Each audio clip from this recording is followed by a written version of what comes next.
You're watching Times Now with me, Priya Bahel. Now, the deaths of 3 young UPSC aspirants, Tanya Soni, Shreya Yadav and Nevin Delvin in the flooded basement of a coaching center in National Capital is a wake-up call.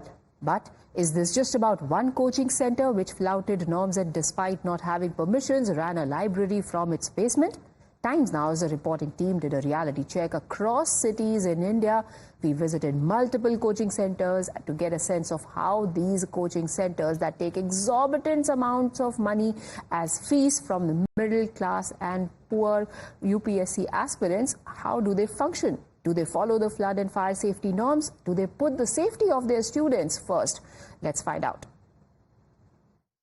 Just for making money, they have been mushrooming coaching institute, which is luring these students to come to the national capital. And the kind of condition is right clearly seen behind my back, where you can see that broken escalators and everything. Let's talk to the students who have come here dreaming about a good job, dreaming about a better government job, going to the coaching institutes. आप लोग यहाँ पे coaching institute में पढ़ते हैं, कितना course का फी लगता है और अब इंस्टीट्यूट भी बंद हो रहे हैं, गलती चला देते हैं, आप लोग क्या कहना चाहेंगे इस पे, कितना पैसा लगता है? जो कॉस्ट की फीस है कम से कम मिनिमम 2.5 लाख रुपए और अगर आप फुल सिलेबस लेते हैं तो 3.25 लाख के आसपास पहुंच जाती है, जो कि वन टाइम पेमेंट होती है। तो कहने का मतलब यही, इतनी फीस लेने के बाद भी अगर बच्चों की सिक्योरिटी नहीं है और जो ये सारा माहौल बना हुआ है बस 5-6 दिन का है, उसके बाद सरकारी पल्ला झाड़ लेंगे, सब झाड़ लेंगे, कुछ नहीं होता। बिल्कुल, हम दिखाना चाहेंगे आप, if you can see this is the kind of construction which is there. Let's talk to few more students. आप लोग अपने घरों से बाहर आए, लगा कि यहाँ पे पढ़ाई होगी, लेकिन स्थिति यहाँ पे है खतरनाक। इलेक्ट्रिक मीटर बगल में लगे पड़े हैं, कभी भी कोई भी किसी तरह की कैजुअलिटी हो सकती थी, जो पहले भी हमने देखा। जी बात सही है। सबसे मायना रखता है कि आप पढ़ रहे हो वो ठीक है, स्वस्थ और सुरक्षा सबसे ज्यादा ध्यान में रखा जाना चाहिए। जब तक आप स्वस्थ नहीं है, जब तक आपकी सुरक्षा नहीं है, आप क्या पढ़ पाओगे? आप सुरक्षित रहोगे तभी तो पढ़ पाओगे, सबसे बड़ी मुद्दा ये है। और जैसा भी प्रॉब्लम्स हो रही है, जैसे जो बच्चे पीटी पास कर चुके हैं उनको मेंस देना है, अब क्लास संस्थानों में सील लग गई है, ताला लग गई है, अब मेंस के स्टूडेंट का क्या होगा वो तो अलग मुद्दा है। फिर हम लोग का, जैसे मैं अभी पढ़ रहा हूँ तो हमारा भी सेशन बीच में ड्रॉप हो गया और सेशन भी लेट चलता है। ऐसे मेंस के बच्चे को प्रॉब्लम, हमें प्रॉब्लम्स तो होती हैं, चाहे उस सरकार की गलती की वजह से हो या कोचिंग संस्थानों की किसी की आप लोगों को भुगतना पड़ता है। We have young female students also.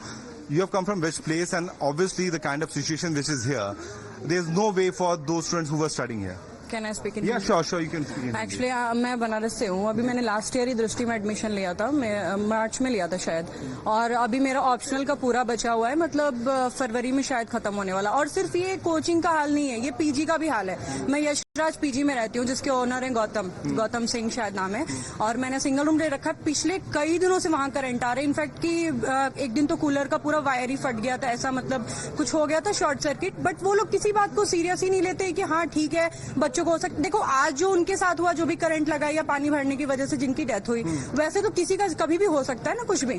उसके बाद लोग समझते नहीं है कि घर से कितने सारे ड्रीम्स लेके बच्चे आते हैं, यहाँ पे 3 लाख 2 लाख रुपए फीस देते हैं, घर वाले उसको कैसे कर पा रहे हैं, किन किन चीजों को कैसे कैसे करके फी पे करते हैं। सपनों की तलाश में मौत से खेल रहे हैं यहाँ पे दिल्ली में स्टूडेंट्स। आप लोग कई जगह से आ रहे हैं, what do you have to do, क्या कहना चाह रही हैं? सर मैं तो ये कहना चाहती हूँ कि यहाँ पे ये एकदम कोचिंग जो सर्कल है, ये बहुत बड़ी इकोनॉमी जनरेट कर रहे हैं, बच्चों पे ही पूरा डिपेंड करते हैं इनकी इकोनॉमी। बट जहाँ बात आती है सफर करने की तो बच्चे ही कर रहे हैं। They are paying and they are not getting any service, और एट द टाइम जब प्रॉब्लम होती है वो कहते हैं, या फिर इवन कोचिंग सिस्टम बस उन्हें पैसे चाहिए, फिर बाद में उनकी चीजें एड्रेस नहीं होती, या फिर पीजी हो गया या आसपास की जो भी चीजें का काम चलता है। That's what the students have been talking, and these are the graduate students coming up from different portion of the country.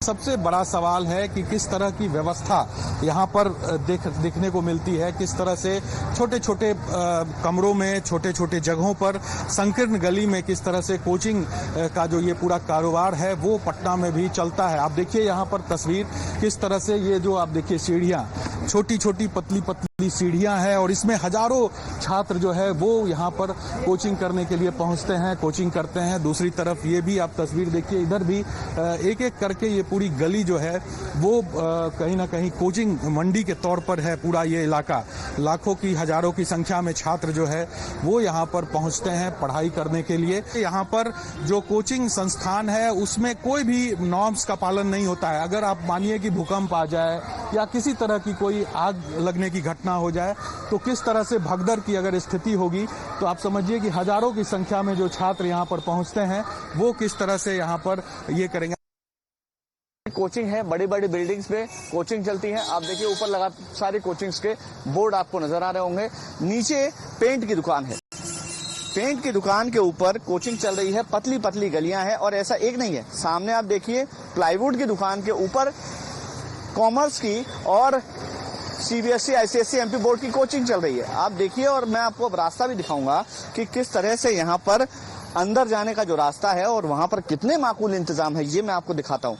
ये देखिए तस्वीरें अंदर जाने के लिए, आप ये गली देखिए, सैकड़ों की तादाद में यहाँ पर छात्र पढ़ते हैं और आप गली देखिए कि अगर कोई इमरजेंसी सिचुएशन आती है तो किस तरह से यहाँ पर इंतजाम है। ये पतली पतली सीढ़ियां, सैकड़ों छात्र हैं ऊपर। खुदा न खास्ता कोई घटनाक्रम होता है तो कैसे छात्र बाहर निकल पाएंगे, कैसे यहाँ से बाहर आ पाएंगे। अगर कुछ घटना होती है, दुर्घटना होती है तो यहाँ पर एग्जिट के लिए केवल एक रास्ता है। सैकड़ों की तादाद में बच्चे कोचिंग्स में जाते हैं लेकिन उनको बाहर निकलने के लिए इकलौता यही गेट है। और इस बिल्डिंग के नीचे तो पेंट की दुकान है जो सबसे ज्यादा फ्लेमेबल होता है, सबसे ज्यादा अग्नि जहां से बढ़ सकती है, आग पकड़ सकती है बिल्डिंग। तो ये व्यवस्थाएं तो भगवान भरोसे ही चल रही हैं। प्रशासन के अधिकारी कहां आंख मूंद के बैठे हैं, क्या कर रहे हैं तो वही बता सकते हैं। अभी फिलहाल देखिए तस्वीरें किस तरह से यहाँ पर हालात हैं। बिजली शॉर्ट सर्किट होने की कितनी संभावनाएं हैं, कितनी गुंजाइशें हैं, तार खुले पड़े हैं, कभी भी कोई हादसा हो सकता है। और ये देखिए कैसे इस कोचिंग सेंटर में जाने का ये रास्ता है। यहाँ से जो है आप कोचिंग सेंटर में जाएंगे, ये पतला सा रास्ता है जो कोचिंग सेंटर तक जाता है। और यहाँ पर एक कोचिंग सेंटर जी है, ये आपका कोचिंग सेंटर है साहब, तो ये बेसमेंट में चलता है। दिखा देते हैं एक बार। इनका कहना है कि एंट्री और एग्जिट दो इम्पोर्टेंट फैक्टर्स होते हैं। इनका एंट्री जरूर संकरा है, हाँ, लेकिन एग्जिट इनका कहना है कि बहुत ब्रॉड है। और क्लासरूम में चलते हैं, ये इनका कहना है कि ये क्लासरूम है, ये ओके, ये क्लासरूम है जो यहाँ पे चल रहा है। हालांकि इस वक्त बच्चे इसमें नहीं है। इनका कहना है कि बच्चों की स्ट्रेंथ अभी कम है इनके पास। हाँ, नेट की, चूंकि ये नेट की कोचिंग है इस वजह से तो ऑलमोस्ट अभी बैच स्टार्ट और हमने नया सेंटर बनवाया। कुछ तो लगता है कि मतलब बेसमेंट वगैरह में चलाना बच्चों के, बच्चे आप पे बहुत भरोसा करके आते हैं, उनकी सुरक्षा के साथ ऐसा नहीं। बिल्कुल सर, वही मैं आपको दिखा रहा हूँ। इधर से दूसरा एग्जिट है, देखिए सर, ये दूसरा एग्जिट दिखा रहे हैं जी। ये देखिए दूसरा एग्जिट है बिल्कुल। लेकिन देखिए ये भी तो है वैसे ही संकरा सा, पतली सी गली है। और बच्चों के लिहाज से अगर बच्चे यहाँ पे आते हैं तो यहाँ से ये एग्जिट बता रहे हैं, मतलब दो एग्जिट, एंट्री और एग्जिट बता रहे हैं। प्रयागराज के कर्नलगंज में सिर्फ एक नहीं बल्कि कई कोचिंग सेंटर्स हैं जो धड़ल्ले से बेसमेंट में चल रहे हैं और उन्हीं में से एक है अभिषेक अकादमी। निश्चित तौर पे मानकों के विपरीत जिस तरीके से ये कोचिंग सेंटर्स चल रहे हैं वो छात्रों की जान पर कभी भी भारी पड़ सकते हैं, क्योंकि दिल्ली में जिस तरीके से हादसा हुआ है उससे शायद ये कोचिंग जो सेंटर्स के मालिक हैं वो अभी भी सबक लेने को तैयार नहीं है। ये देखिए बेसमेंट की सीढ़ियाँ हैं और इन सीढ़ियों से हम नीचे आ रहे हैं और जैसे ही हम इन सीढ़ियों से नीचे आते हैं सामने एक क्लासरूम है और यहाँ पर देखिए कि भारी संख्या में जो छात्र हैं वो इस वक्त यहाँ पर पढ़ाई कर रहे हैं। पूरे तरीके से ये बेसमेंट है, देखिए कि यहाँ पर किस तरीके की व्यवस्थाएं हैं। सबसे बड़ी बात यह है कि एंट्री का एक गेट है, लेकिन इसके अलावा अगर इस पूरे कोचिंग सेंटर्स की बात करें तो यहाँ पर एग्जिट के लिए कोई दूसरा रास्ता नहीं है। दूसरे देखिए, ये आप देखिए कि यहाँ पर कुछ फर्नीचर्स रखे गए हैं। इसके अलावा जैसे ही हम यहाँ पर आगे बढ़ते हैं सामने एक दरवाजा है और ये पूरी तरीके से पैक है। तो आप ये बखूबी समझ सकते हैं कि अगर यहाँ पर कभी बारिश होती है, भारी बारिश होती है और यहाँ पर पानी भरता है तो क्या छात्रों को निकलने का कोई दूसरा रास्ता है? All right, we've seen reports from Delhi, from Bihar, you've seen one from Uttar Pradesh as well. Now I have my colleague Somit joining us from Hyderabad. Somit, have you gone to the coaching centers in the city? What did you see? Well, we are right now reporting from the Ashok Nagar area, from the Hyderabad city. There are 2 to 3 areas which are especially known for the coaching centers and the study circles. And right now we are reporting from the X roads of the Ashok Nagar in the Hyderabad city. And we can clearly see here we have visited 5 academies actually. And one of the, 2 academies are located in this building. That is Insights IAS, and also there is one more coaching academy in the same building. So these 2, coaching academies are working from this building. And they are functioning from this building, and they do have a capacity of 70 to 100 students at present. And because today is the holiday, because the Bonalu festival is being celebrated here in the Hyderabad city and Telangana, one of the biggest festivals. So it's a government holiday today. And the other academy we have visited is that is this Pragna group of institutions. So and the rest are followed by this center. So basically we have visited 5 centers, top centers we can say in the Ashok Nagar area, and shockingly we have noticed that not even in a single center fire extinguishers were seen, or fire alarms were not set up, and they have not even taken the permission from the fire departments, and not even basic protocols. Just one tragedy away, it's almost like an entire country sitting on a fire, on a tinder, waiting for somebody to light it up, for lives to be lost before authorities spring into action. But one place where it has already happened is the national capital, unfortunately in old Rajendra Nagar. And now, after complaining that officers do not follow their commands, they are being ignored, there is laxity on the part of somebody else, but not the authorities who are in power. Shelly Oberoi, who heads the MCD as the mayor, finally said that crackdown has begun. There are bulldozers that are now being rolled out. My colleague Akanksha is joining us from one such location. What's the latest, Akanksha? Well, absolutely. I'm in Delhi's Rajendra Nagar area, where just 2 days back, 3 IAS aspirants lost their life. And in your visuals, you can see that civic authorities have started bulldozer action in the area to remove any encroachment, blocking drains as well, and also those contributing to the water logging problem. So this bulldozer action has been going on since morning, but we spoke to a lot of students here, and they told us that this action is a little too late, and all of this, in fact, is for the show, asking why the bulldozer are not being rolled on the coaching center is what the students here are asking. Let me just show you the visuals right here. I've been showing you the visuals since morning, how students are protesting here since morning, demanding answers from the authority. They have 4 major demands: seeking accountability, and also they want that MCD should take action, and the authorities should be held accountable. क्या कुछ आपकी major demands? These are students' favorite.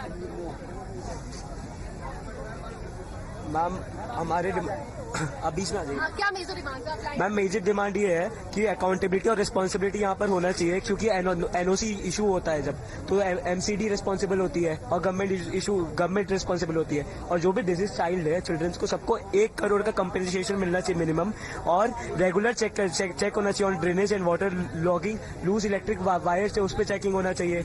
और हमारे basement में जो library और gym भी operate हो रहा है और पीजीज भी है बेसमेंट में, वो सब स्टॉप होना चाहिए, उस पर रेगुलेशन होना चाहिए। वहाँ पर तो कुछ मतलब बेसमेंट में पीजी कैसे हो सकता है? और हमारे जो कोचिंग इंस्टीट्यूट है वो लोग जो वहाँ पर स्टैंडर्ड्स होना चाहिए, सेफ्टी नॉर्म्स। और मैम मुखर्जी नगर में एक संस्कृति आई, इसमें फायर इंसिडेंट हुआ था, उसके 9 गाइडलाइंस इश्यू हुए थे, वो 9 गाइडलाइंस आज तक कुछ उसके फॉलो अप नहीं हुआ, ना वहाँ पर कुछ फॉलो किए जा रहे हैं। और रेंट रेगुलेशन और ब्रोकर रेगुलेशन होना चाहिए ma'am. So you can also see their demands right there. I would request my camera person to just zoom in and show you immediate compensation to the family, and also police and administration should in fact stop withholding information regarding the number of casualties, strict legal action against those responsible, and complete overhauling of drainage as well as the wiring should in fact immediately be changed. So this is what their demands are. Here we can see that bulldozer action is in fact taking place right now. Also they are clearing out the drains. Do you think this is enough? See, token actions are being taken. This is something like कि आपने बस दिखाने के लिए कि एक protest हो रहा है, हम कुछ एक्शन ले रहे हैं, तो एक छोटी सी चीज कर दी, बट इससे कोई फर्क नहीं पड़ेगा. There is no big action being taken. This is all for a show is what students have been saying since morning that in fact this is not enough. Strict action should be taken against all those who are responsible for the death of 3 young IAS aspirants. All right, these tinder boxes need to be controlled. The situation has to be tackled before it blows up and out of control. Thank you for joining me with those details, Akanksha. Meanwhile, in the Parliament, Education Minister Dharmendra Pradhan also spoke about the coaching center horror in Rajya Sabha. He said one cannot duck from responsibility when lives of young aspirants are lost due to negligence and laxity. हम उन परिवार के प्रति अपना श्रद्धांजलि ज्ञापन करते हैं और निश्चित रूप में हम सभी की दायित्व बनता है ये घटना आगे कैसे ना हो उसकी दायित्व किसकी है। ये राजनीति लापरवाही बनाम जिम्मेवारी की नहीं होनी चाहिए, जिम्मेवारी होनी चाहिए। लापरवाही तो हुई है, किसी ना किसी को तो उसमें उत्तर देना पड़ेगा, दायित्व लेना पड़ेगा, जिम्मेवारी लेना पड़ेगी, तब जाकर उसमें से समाधान होगा। Somebody definitely has to be held accountable, but if you were to listen to Aam Aadmi Party, which is in power in the state as well as in the MCD right now, they say that they are not the ones who are to be held responsible. They are shifting accountability on top IAS officers as multiple bureaucrats over the issue of desilting and waterlogging in Delhi.